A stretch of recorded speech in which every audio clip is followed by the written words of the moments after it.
दोस्तों नमस्कार। कैसे हैं आप? उम्मीद है कि आप लोग अच्छे होंगे। कल मैं इकोनॉमिक्स के बारे में बताया था कि क्या क्या पढ़ना है, सारा सिलेबस उसके आपके सामने प्रस्तुत किया था। आज हम थोड़ा उससे परिचित करवाते हैं। तो इकोनॉमी का जो खंडन किया है रेगनर फ्रिच ने। आई इकोनॉमिक्स जो शब्द दिया है टीन बंधन ने, बट इसका जो खंडन किया है, खंडन मतलब तोड़ा है, उसका नाम वैज्ञानिक का नाम है, कह सकते हैं रेगनर फ्रिच। बट इस शब्द का जन्मदाता मतलब दिया किसने? तो टीन बंधन ने दिया है। इकोनॉमी को दो पार्ट में पढ़ा जाता है खंडित करके।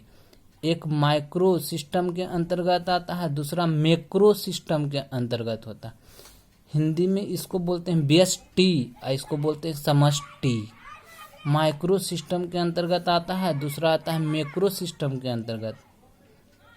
आर्थिक क्रियाकलाप, इसमें माइक्रो के अंदर में आर्थिक क्रियाकलाप जो है मांग एवं पूर्ति पर निर्धारित होता है। मांग एवं पूर्ति पर मतलब कह सकते हैं निर्धारित होता है, मांग एवं पूर्ति पर। इकोनॉमिक्स ध्यान से पढ़िएगा दोस्तों, क्योंकि सारे लोग सोचते हैं इकोनॉमिक्स जो है सब्जेक्ट काफ़ी मतलब कह सकते हैं स्ट्रांग है, मतलब या तो कह सकते हैं कि समझ में ही नहीं आता है, इसलिए ध्यान से पढ़ना। कि इसमें माइक्रो इकोनॉमी के अंतर्गत जो होता है मांग और पूर्ति पर आधारित होता है अर्थव्यवस्था। आर्थिक क्रियाकलाप व्यक्तिगत उपभोक्ता और व्यक्तिगत उत्पादन की दृष्टि से होता है। और इसमें समष्टि में मतलब कह सकते हैं मैक्रो में जीडीपी, पॉवर्टी, रोजगार, बजट, मतलब ये व्यापक स्तर पर यूज होता है, जबकि ये छोटे स्तर पर यूज होता है। ये पहले ही ये अर्थशास्त्र की दो शाखाएं हैं, बोल रहा है माइक्रो एंड मैक्रो। जैसा हम यहाँ पर बताए हैं कि अर्थशास्त्र की दो शाखा है, माइक्रो और मैक्रो। यह विभाजन रेगनर फ्रिच ने किया। ये तो मैंने ऊपर ही बता दिया कि इसका खंडन यानी विभाजन रेगनर फ्रिच ने दो तरह से जो हुआ उसका खंडन किया है। माइक्रो में क्या पढ़ना होता है, जो माइक्रो में क्या क्या चीज़ आएगा जो बता देते हैं। इसके अंतर्गत छोटे स्तर पर या सूक्ष्म स्तर पर होने वाले आर्थिक क्रियाकलाप का अध्ययन किया जाता है। आर्थिक क्रियाकलाप का अध्ययन किया जाता है जिसमें छोटी छोटी आर्थिक इकाइयों का अध्ययन शामिल होता है। छोटी छोटी आर्थिक इकाइयों का अध्ययन शामिल होता है। यह व्यक्तिगत उपभोक्ता एवं व्यक्तिगत उत्पादन की चर्चा करता है। सैद्धांतिक रूप से यह मांग एवं पूर्ति के सिद्धांत पर निर्धारित होता है। तो आपका क्वेश्चन इसमें पूछ सकता है कि माइक्रो इकोनॉमिक्स जो है किस पर आधारित होता है, तो आंसर देना होगा मांग एवं पूर्ति पर।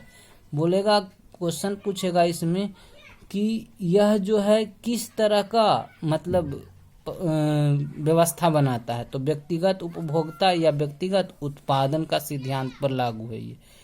जैसे एग्जाम्पल इसका ले लेते हैं, ऑटोमोबाइल सेक्टर का अध्ययन और माइक्रो इकोनॉमिक्स के अंतर्गत आता है। जैसे छोटा मोटा जितना भी उद्योग रहेगा ने, वो सारा उद्योग माइक्रो इकोनॉमिक स्तर पर बात किया जाएगा। जैसे कोई एक सिस्टम मतलब किसी एक आदमी का कोई भी संस्था या कोई भी कंपनी या कोई भी सेक्टर का उद्योग इसमें शामिल हो जाएगा। बट मैक्रो इकोनॉमिक मैक्रो जो है दूसरा का पार्ट, इसके बारे में बोल रहे हैं, ये पूरे देश के ऊपर लागू होता है कि पूरा देश के लिए किया जाता है। ये कोई एक व्यक्ति का कंपनी भी हो सकता है, कारखाना भी हो सकता है, फैक्ट्री, इंडस्ट्री, जो भी कोई भी एक सिस्टम हो सकता है किसी एक के नाम पर। तो इसीलिए इसको बोला गया व्यक्तिगत उपभोक्ता या व्यक्तिगत उत्पादन की दृष्टि ये इसमें आता है। मैक्रो इकोनॉमिक इसके अंतर्गत आर्थिक क्रियाकलाप का अध्ययन बृहत स्तर पर यानी व्यापक स्तर पर किया जाता है। इसमें मुख्य रूप से राष्ट्रीय आय, रोजगार, गरीबी आदि का अध्ययन शामिल है। सैद्धांतिक रूप से इसमें समग्र मांग एवं समग्र पूर्ति शामिल है। उसमें था व्यक्तिगत उपभोक्ता और व्यक्तिगत उत्पादन पर यह था आधारित। बट इसमें समग्र मांग और समग्र पूर्ति, उसमें व्यक्तिगत, इसमें समग्र। अर्थशास्त्र कि इन दोनों शाखाओं को परस्पर निर्भरता भी है, वहीं यह भी पूर्ण रूप से नहीं कहा जा सकता है कि दोनों एक दूसरे पर पूर्ण रूप से निर्भर है। इसमें क्या है कि मैक्रो में जैसे रोजगार का बात किया जाएगा तो पूरा देश का बात करेगा या पूरा स्टेट का बात करेगा। गरीबी का भी बात उठाया जाएगा तो पूरा देश और पूरा स्टेट का, राष्ट्रीय आय, मतलब ये व्यापक स्तर, मतलब देश भर का बात किया जाए। जबकि वहाँ माइक्रो इकोनॉमिक्स, माइक्रो शब्द का मतलब ही होता है सूक्ष्म, मतलब छोटा, मतलब कोई एक के लिए, व्यक्तिगत इंडिविजुअल पर्सन का बात करता है वो। अर्थव्यवस्था के बारे में बताएंगे तो अर्थव्यवस्था प्रणाली, क्षेत्र, आर्थिक क्रियाकलाप, प्राकृतिक अवस्थर। अर्थव्यवस्था की प्रणाली क्या है, क्या क्षेत्र है, आर्थिक क्रियाकलाप, प्रकृति अर्थव्यवस्था कैसी होनी चाहिए, उसका स्तर क्या होना चाहिए। तो अर्थव्यवस्था का परिभाषा क्या है तो सुनते हैं। अर्थव्यवस्था एक प्रणाली है जो किसी क्षेत्र में होने वाले आर्थिक क्रियाकलाप एवं स्तर की जानकारी देता है।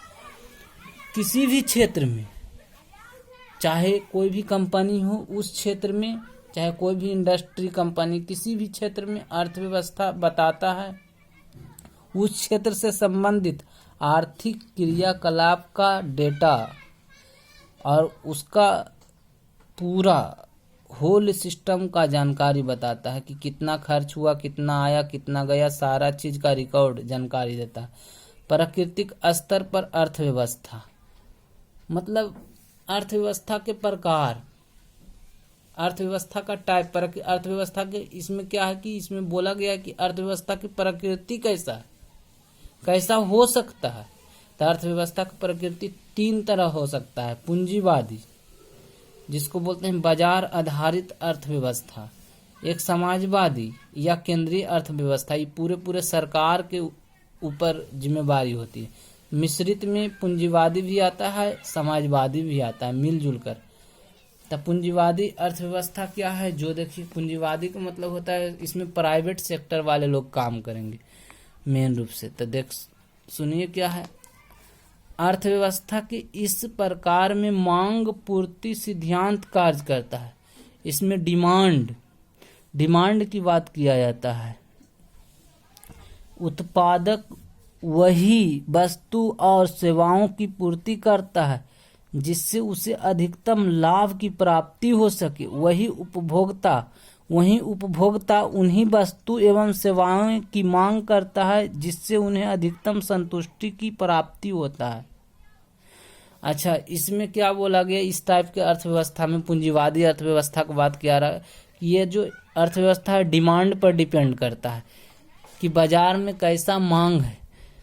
उत्पादन मतलब कि जो मालिक होता है, जो होल्डर होता है कंपनी वाले, वो सोचते हैं कि अधिक से अधिक लाभ हो, और जो प्राप्तकर्ता होते हैं मतलब ग्राहक जो होते हैं वो सोचते हैं कि हमको संतुष्टि होना चाहिए, मतलब कि सस्ता होना चाहिए, संतुष्टि होना चाहिए। तो उत्पादक जो है मतलब जो जिसका कंपनी है वही वस्तु का उत्पादन करता है जिसका बाजार में डिमांड हो, और प्राप्तकर्ता वही वस्तु का खरीदारी करता है जिससे उसको संतुष्टि होता है। मतलब कहा जा सकता है कि मांग आधारित ये अर्थव्यवस्था चलता है। अच्छा, इच्छा और मांग में अंतर है। इच्छा बाजार गए, इच्छा कुछ और है और मांग कुछ और है। इच्छा को पूर्ति नहीं किया जा सकता, इच्छा कुछ भी हो सकता है। आप मार्केट में जाइएगा घूमने तो हो सकता है कि मार्केट में बहुत सारा इच्छा हो, बट आपके पास इनकम नहीं रहने के कारण वो इच्छा पूर्ति नहीं हो पाएगा।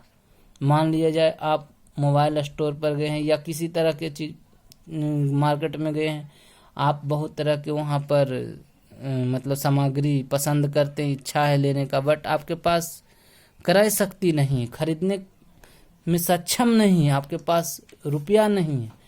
तो मांग इच्छा तभी मांग में बदलेगा जब आपके पास क्रय शक्ति है। तो ऐसा नहीं है कि इच्छा मांग में बदल जाएगा।